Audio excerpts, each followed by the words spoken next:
दोस्तों आज के इस वीडियो का टॉपिक हमारा इस मेगर से इस थ्री फेज मोटर को चेक करना है कि हम थ्री फेज मोटर को कैसे चेक करते हैं। तो दोस्तों मैंने पहले मल्टीमीटर से मोटर को चेक करने के ऊपर वीडियो बना रखा है। आप चाहे तो उस वीडियो को देखने के लिए हमारे चैनल को विजिट कर सकते हैं, नहीं तो मैं आपको इस वीडियो के एंड स्क्रीन में वो सजेशन में डाल दूंगा। तो दोस्तों ये एक डिजिटल मेगर है। इस मेगर से मैं आपको इस मोटर को चेक करना बताऊंगा। दोस्तों मेगर हमारे दो टाइप के आते हैं, एक आता है हैंडल ऑपरेटेड और एक आता है ये बैटरी ऑपरेटेड। दोस्तों वर्किंग दोनों की सेम होती है, बस आप उसको हाथों से घुमाते हैं और इसको आप इस बटन से करते हैं। बाकी आप जैसे मोटर को चेक करोगे या फिर किसी भी केबल का इंसुलेशन चेक करोगे वो सब एक ही तरीके से होता है, सबका प्रकार एक ही होता है। पर दोस्तों जो डिजाइन होती है अलग अलग होती है। अभी जैसे इसके अंदर है जो बैटरी से चेक करने वाला ये मेगर है, तो इसके अंदर दोस्तों यहाँ पे एक टेस्ट बटन होता है। जैसे मैं इसको दबाता हूँ तो मेरा ये जो मेगर है ये मेगर हमारे डीसी 1000 वोल्टेज निकालता है। अगर मैं हैंडल से घुमाता हूँ तो हैंडल के भी कुछ आरपीएम लिखे होते हैं उस मेगर के ऊपर। यहाँ पे पीछे लिखा होता है कि उस मेगर को मेरे को 160 आरपीएम पे घुमाना है, तो मेरा जो मेगर होगा वो ऑपरेट होगा और मेरे जो 160 आरपीएम घुमाने के बाद जितने का भी मेगर होगा वो मेगर उतने वोल्टेज उसका आउटपुट निकालेगा। वो होता है दोस्तों डीसी। इसके अलावा दोस्तों जो मेगर होता है इस मेगर की कुछ रेंज होती है। अब जैसे ये मेरा मेगर है, ये मेगर है हमारा 200 मेगा ओम तक।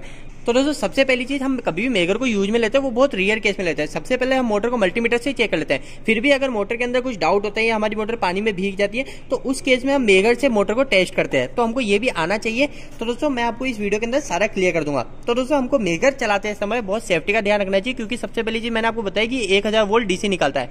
तो दोस्तों ये बिल्कुल सही है और मैं आपको इसको बताता हूँ कि 1000 वोल्ट डीसी निकालता है नहीं निकालता। तो दोस्तों जो मेरी मेगर है इस मेगर की जो लीड है वो ब्लैक कलर की, वो मैंने ब्लैक क्लैम मीटर में लगा दी और मेरा जो रेड है इस रेड को मैं हाथ में ले लेता हूं। तो दोस्तों अब देखिएगा, तो दोस्तों मेरा जो क्लैम मीटर है इस क्लैम मीटर को मैं डीसी वोल्टेज पे सेट कर देता हूं जो कि 1000 वोल्ट तक हमारा दिखाता है। तो दोस्तों अब मैं जैसे टेस्ट बटन को दबाता हूं तो मेरे ये डीसी हमारा जो क्लैम मीटर है, क्लैम मीटर दिखाता है कि हमारा 1000 वोल्ट हमारा आउटपुट आ रहा है। 1000 वोल्ट की डीसी सप्लाई निकल रही है इस मेगर के थ्रू।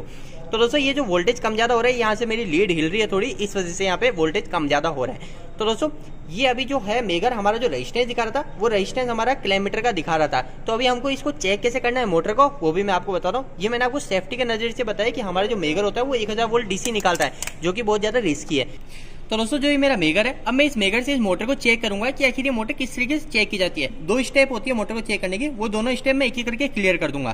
तो दोस्तों सबसे पहले मैं इस मोटर को अर्थ चेक करूंगा, क्योंकि दोस्तों कभी भी हमारी वाइंडिंग फेल होती है तो वाइंडिंग फेल होने के बाद हमारा जो है जो भी वाइंडिंग है वो कहीं अर्थ के संपर्क में तो नहीं आ रही। वो अर्थ के संपर्क में दोस्तों अगर बिल्कुल थोड़ा सा भी लीकेज होगा ना तो वो हमारा मेगर सेंस करके बता देगा। वैसे तो हम मल्टीमीटर का उपयोग करके भी हमारी मोटर को बॉडी अर्थ चेक करते हैं, पर दोस्तों वहां पे अगर मामूली सा लीकेज होता है तो हमारा रेजिस्टेंस नहीं दिखाता है। तो दोस्तों जैसे मैंने भी आपको बताया 200 मेगा ओम तक हमारा रीडिंग शो करेगा, जबकि ये जो क्लैम मीटर है ये क्लैम मीटर हमको ओनली 200 किलो ओम तक ही रीडिंग शो करेगा।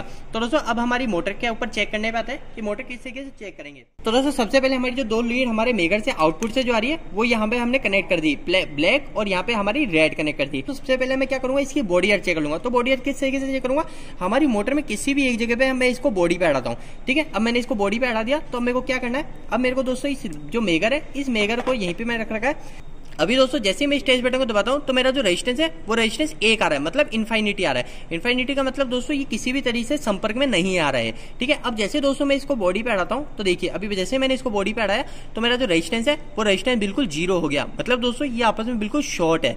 ठीक है, तो दोस्तों इससे हमको ये पता चल रहा है कि अगर 0 आ रहा है तो हमारा जो हमारा जो करंट फ्लो होगा वो करंट अगर वहां पे अड़ेगा तो ये यहाँ पे इजिली फ्लो हो जाएगा, किसी भी तरीका कोई इसमें करंट को रोकने की कोई भी रेजिस्टेंस नहीं आ रहा है। ठीक है, अब दोस्तों हम मोटर की वाइंडिंग को चेक करेंगे एक करके कि हमारी जो मोटर की वाइंडिंग है वो मोटर की वाइंडिंग कहीं बॉडी के तौर से नहीं हो रही है। तो दोस्तों हम क्या करेंगे, एक लीड को हमारी मोटर की बॉडी पे अड़ा देंगे और दूसरी लीड को हम एक एक करके 6 की 6 वायर पे अड़ा के देखेंगे और फिर हम टेस्ट बटन दबाएंगे। तो दोस्तों सबसे पहले यहाँ पे अड़ाया और मैंने ये टेस्ट बटन दबाया।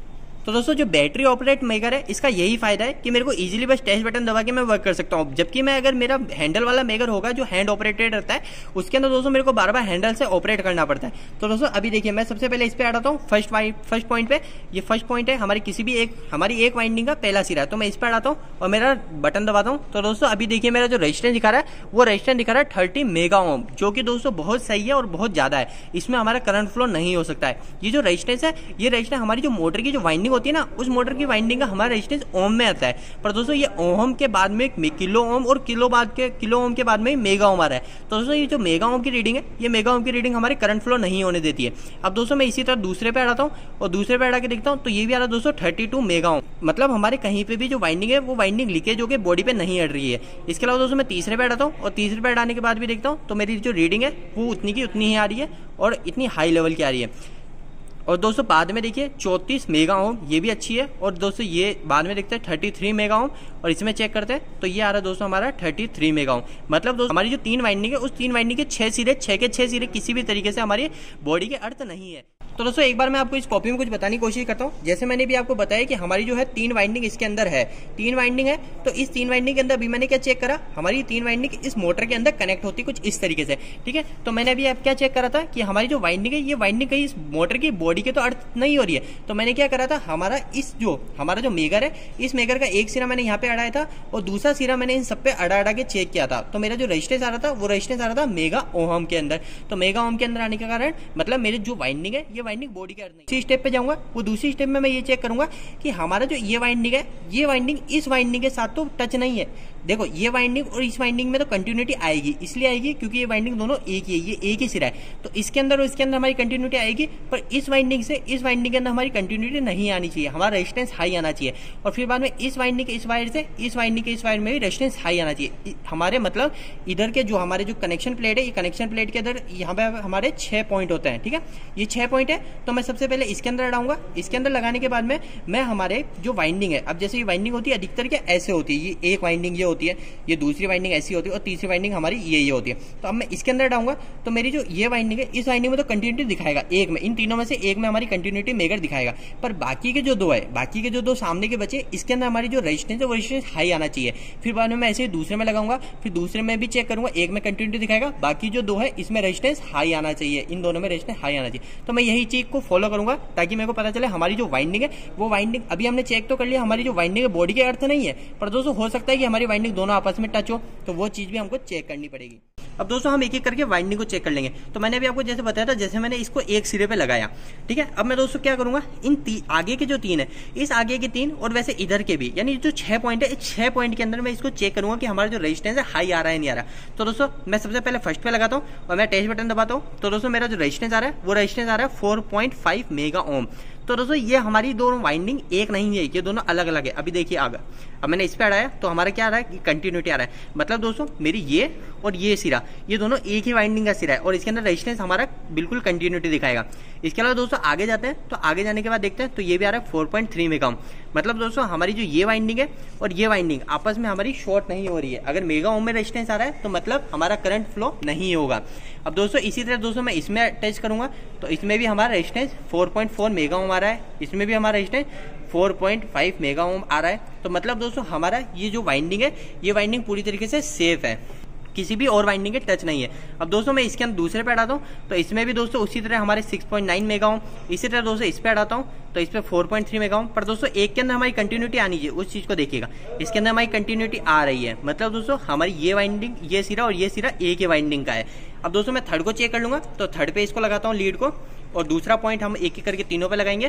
तो दोस्तों मैं फर्स्ट इस पे लगाता हूँ तो ये कंटिन्यूटी दिखा रहा है, मतलब ये दोनों एक ही वाइंडिंग के सिरे हैं। अब दोस्तों सेकंड पे जाता हूँ तो सेकंड पे जाने के बाद इसमें भी रेजिस्टेंस 4.3 मेगा ओम में दिखा रहा है, और इसके अंदर भी जाता हूँ तो इसके अंदर भी रेजिस्टेंस 6.3 मेगा ओम में जा रहा है। मतलब दोस्तों हमारी जो वाइंडिंग है, वाइंडिंग हमारी पूरी तरीके से सही है और हमारी मोटर पूरी तरीके से सेफ है, हम इसको यूज में ले सकते हैं। तो दोस्तों उम्मीद है कि इस वीडियो को देखने के बाद आप मेगर से 3 फेज मोटर को चेक कर पाएंगे। दोस्तों आपको ये वीडियो कैसा लगा, इस वीडियो को लाइक करके जरूर बताइएगा। अगर आपको कोई भी सवाल इस वीडियो के प्रति या फिर इलेक्ट्रिकल से जुड़ा है तो आप मुझे नीचे कमेंट बॉक्स में कमेंट करके पूछ सकते हैं। इलेक्ट्रिकल की वीडियोस अगर आप हिंदी में देखना पसंद करते हैं, आज ही इस चैनल को सब्सक्राइब कर लीजिए। आज के लिए इतना ही, धन्यवाद।